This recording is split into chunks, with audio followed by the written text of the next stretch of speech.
evening, campers, it's me, Kieran. I read a lot of books, and sometimes I feel as though that gives the impression that I understand everything that I have read. Indeed, I, like other people, and possibly like you, enjoy reading within their wheelhouse, something that they are comfortable with, something that they are familiar with, something that they know that they're going to be able to obtain the information that they need. By Jove, it happens to be more often than not that I will read a book and be absolutely humbled. And it doesn't matter how much I read or the difficulty level of those books, an author is going to come around, smack me in the face, and tell me to sit down. So here are 5 authors that I think are absolutely difficult to read. Please let me know in the comments authors that you just absolutely struggle with. First one I want to mention is mostly because I have this folio edition. It's Umberto Eco's The Name of the Rose. This shouldn't come as a surprise, as Eco is a renowned semiotician, or what a semiotician is, or what semantics is, and the most basic way I can explain is that you look upon an object, and that could be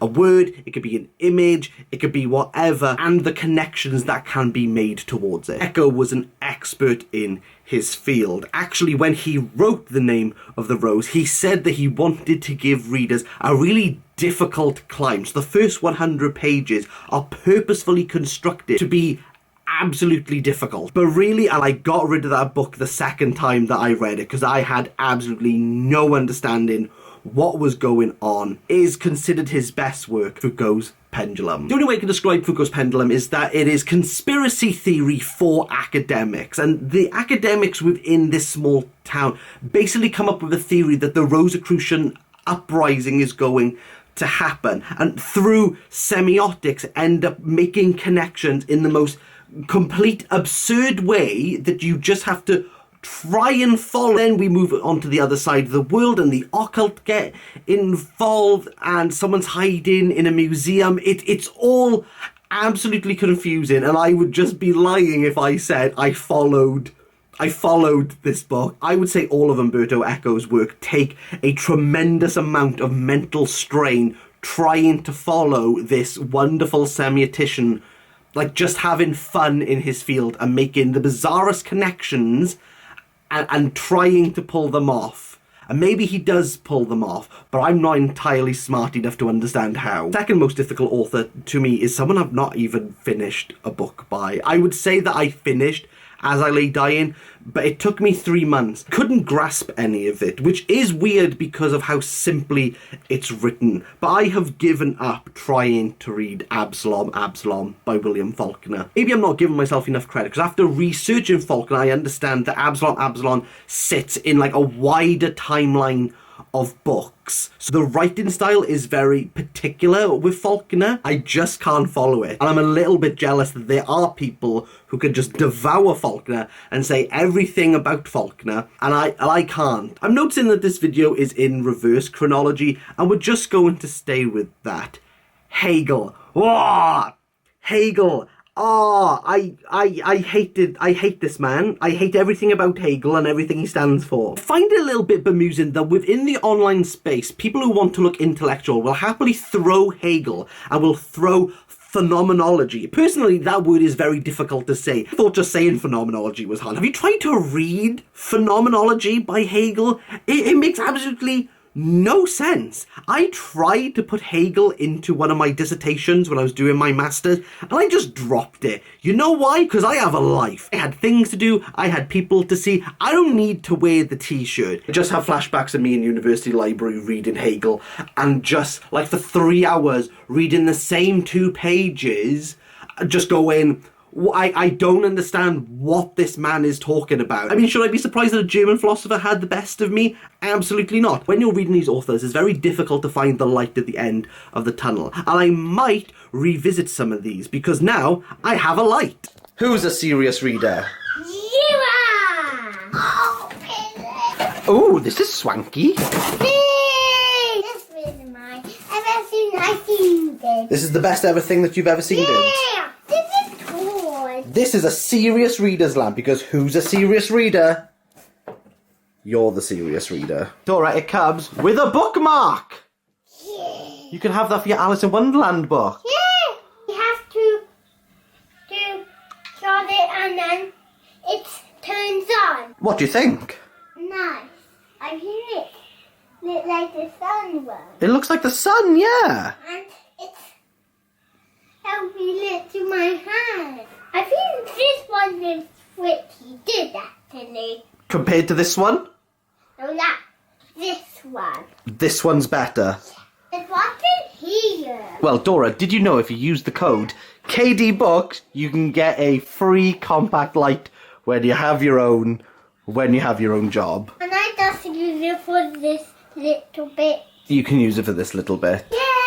And seriously, me. We've had the ad break, now buckle up people, because this is what the edge of your seat was made for. I struggled from the first work I read of theirs when I was 14, when I was in university. I struggled, and I've tried to read their works, now being 28, and I still struggle. You know who's difficult and who everyone won't admit is really difficult, and by Jove, I don't understand a single thing that he is saying. Don't even get me started, you have to translate his English on the other side of the page to even make it make sense for most modern readers. Yeah, Shakespeare. I don't understand Shakespeare. I have read Shakespeare. I have watched Shakespeare. And me trying to keep up what is being said and trying to follow along I can't. He is difficult. And I don't know why so many people won't say it. Is it just me? Am I the only person who reads Shakespearean English and just feel my heart sink and I just go, no, like I have a family. I don't need to do this. Why are we so obsessed with Shakespeare being like the pinnacle of English literature? Yes, he wrote a lot of plays. Yes, he's influenced a lot. I feel as though the praise for Shakespeare and the want for Shakespeare has somehow by proxy given the idea that he's very simple and that he's very easy. And that's really not the case. But I have left the best to last. This author, I wish I was joking. It took me 2 weeks to read the same 20 pages like 4 times. I have not the foggiest. I just have the image of a banana and a bomb. And I'm still not entirely sure why. But I remember, I was, you know what, let me tell you the story. Let me be your bookish Tana Mojo. So I'm there sat on the train. It turned up on time. It was great. But don't worry, everything is about to go south. I open her up, I look at the first page, and my train journey is about 20-25 minutes.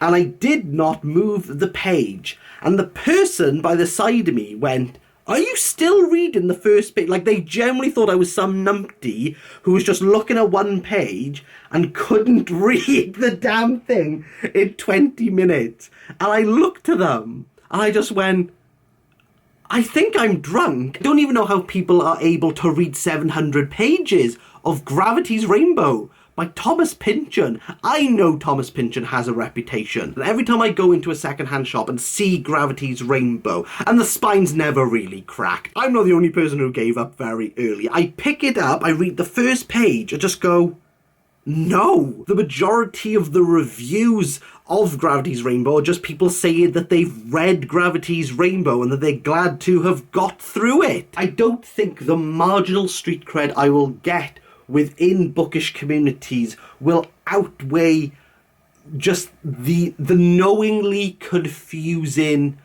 erudite experience. I think I'm okay to never read Gravity's Rainbow unless someone can make a really good case.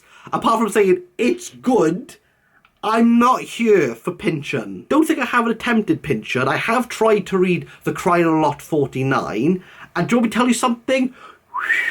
I didn't understand it. And it's okay if you don't understand books. It doesn't mean that you're not smart enough. It doesn't mean that you're not, like, built for it. Some things are just out of your grasp. And you know what? That's okay. Please let me know some of your most difficult authors and some of the books that you've just resigned on your shelves that you're just never going to read. Because you know what? You're just not going to understand it.